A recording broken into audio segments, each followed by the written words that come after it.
कभी कभी हमारे लिए गए फैसले इतने हानिकारक होते हैं कि उन फैसलों को लेने के बाद हम कभी भूल कर भी उन्हें भुला नहीं पाते हैं। कोशिश भी की जाती है लेकिन वो वक्त, वो समय कभी लौट कर नहीं आता।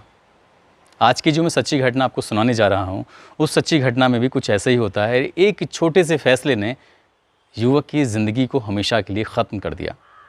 आदाब, नमस्कार, सत श्री अकाल। मैं उस्मान सैफ़ी। दोस्तों, आज की जो मैं सच्ची घटना आपको सुनाने जा रहा हूँ, ये सच्ची घटना है बिहार प्रदेश के ज़िला मुजफ्फ़रपुर की। यहाँ का एक थाना है कांती, और कांती थाना क्षेत्र का एक गांव लगता है जिसका नाम है रामपुर शाह, और इसी के पास का एक गांव है जिसका नाम है सोनबरसा। इन दोनों गांव को मिलाकर ही ये सच्ची कहानी पूरी होती है। दरअसल करीब 1 साल पहले सौरभ राज को पास के गांव सोनवर्षा की रहने वाली एक लड़की से प्यार हो जाता है। इसके बाद वो दोनों चुपके चुपके चोरी चोरी मिल लिया करते थे। लेकिन एक दिन लड़की के घर वालों को इस बात की भनक लग जाती है कि उनकी बहन का पास के गांव रामपुर शाह के रहने वाले सौरभ राज से एक रिश्ता जुड़ गया है, यानी कि वो दोनों एक दूसरे को प्यार करते हैं।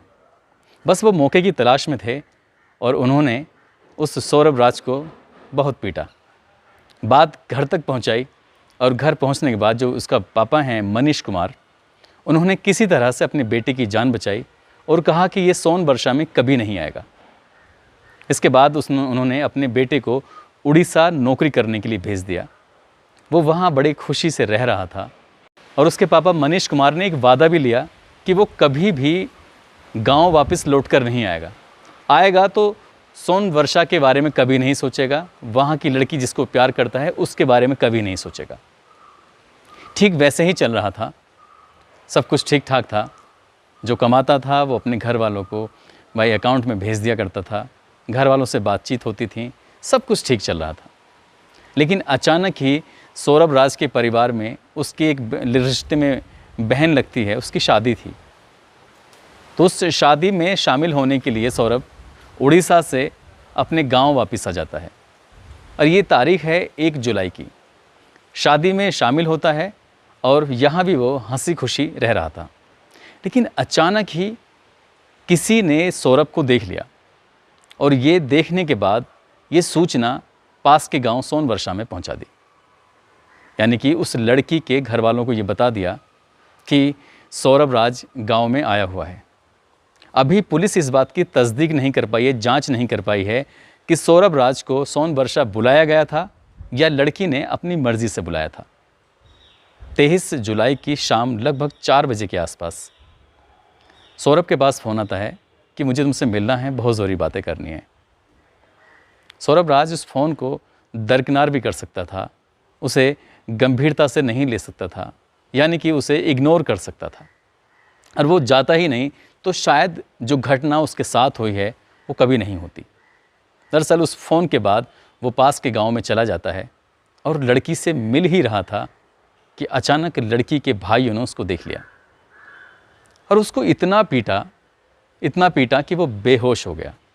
लेकिन पीटने वाले थम नहीं रहते, कभी लाठी से, कभी डंडों से, कभी लात, कभी घूंसों से पीटते रहे और उसकी हालत बिगड़ती चली जा रही थी। बात यहीं तक नहीं थमी, बल्कि लड़की के परिवार वालों ने उसके प्राइवेट पार्ट को बुरी तरह से कुचल दिया और बताया ये जा रहा है किसी धारदार हथियार से उसके प्राइवेट पार्ट को काट दिया। उसके बाद उसकी हालत बिगड़ गई और तत्काल उसे हॉस्पिटल लेके गए और वहाँ से लड़की के घर वाले भाग जाते हैं। अचानक से लड़के वालों को पता चलती है और वो हॉस्पिटल पहुँचते हैं। 23 जुलाई की रात तो किसी तरह कट गई, लेकिन जैसे ही 24 जुलाई आती है, सुबह के लगभग 10 बजे के आसपास सौरभ राज ने दम तोड़ दिया, यानी उसकी मौत हो गई। और मौत होना था, हंगामा खड़ा हो गया। ये खबर उसके गांव रामपुर शाह में जब पहुंचती है तो सैकड़ों लोगों का जमावड़ा हॉस्पिटल पर लग जाता है और उसके बाद यहीं से लोग एकजुट होकर भारी संख्या में सोनवर्षा पहुंचते हैं। लेकिन सोनवर्षा में उस घर पर कोई नहीं था, ताला लगा हुआ है। लेकिन लड़के के घर वालों ने उस लड़की के घर के ठीक सामने चिता बनाई और उस चिता बनाकर सौरभ की चिता को आग लगा दिया। जब सैकड़ों लोग उस गांव में मौजूद थे, कहीं बवाल ना हो जाए, तो पुलिस ने उस गांव को छावनी बना दिया ताकि सुरक्षा व्यवस्था बनी रहे। घर वालों को किसी तरह से समझा बुझाकर शांत करा दिया।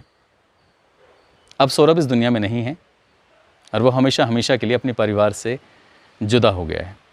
माँ, पापा और परिवार के बाकी सदस्यों का रो रो कर बुरा हाल है।